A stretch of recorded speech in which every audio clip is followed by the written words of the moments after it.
ఈరోజు మన కథ చిట్టి కుందేలు. ఒక అడవిలో ఒక చిట్టి కుందేలు ఉండేది. దానికి పిరికితనం ఎక్కువ. పెద్ద జంతువులను చూడాలంటేనే భయం. తనకంటే పెద్ద జంతువులు వస్తున్నట్టు తెలిస్తే చాలు ఏ చెట్టు వెనకో పుట్ట వెనక్కో దాక్కునేది. చిన్న శబ్దం వచ్చినా చివరకు ఆకులు గలగలమన్నా కూడా బెదిరిపోయి పరిగెత్తేది. మిగతా కుందేళ్ళన్నీ దానికి పిరికిదానివని వెక్కిరించేవి. కొన్ని రోజుల తర్వాత కుందేలు జీవితం మీద విరక్తి కలిగింది. చీచీ, నా అంత పిరికివాళ్ళు ఈ ప్రపంచంలో ఇంకెవ్వరూ ఉండరేమో, అనుక్షణం భయపడుతూ బతికే కంటే చచ్చిపోయినా బాగుండును అని ఆత్మహత్య చేసుకోవడానికని అది సరస్సు దగ్గరికి వెళ్తుంది. నీటిలో దూకి ఆత్మహత్య చేసుకుందామని అది నిర్ణయించుకుంటుంది. ఆ సరస్సు ఒడ్డున కొన్ని కప్పలు ఉన్నాయి. పెద్ద కప్పలు తీరిగ్గా కబుర్లు చెప్పుకుంటున్నాయి. చిన్న కప్పలు నీటిలోంచి ఒడ్డుకు, ఒడ్డు నుంచి నీటిలోకి గెంతుతూ ఆడుకుంటున్నాయి.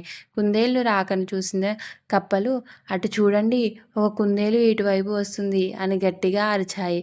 దాంతో కప్పల్లో కలకలం బయలుదేరింది.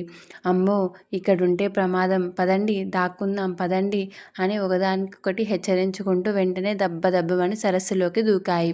కుందేలు అక్కడ చూసేసరికి అక్కడున్న కప్పలు నీటిలోకి చేరిపోయి భయపడుతూ ఉన్నాయి.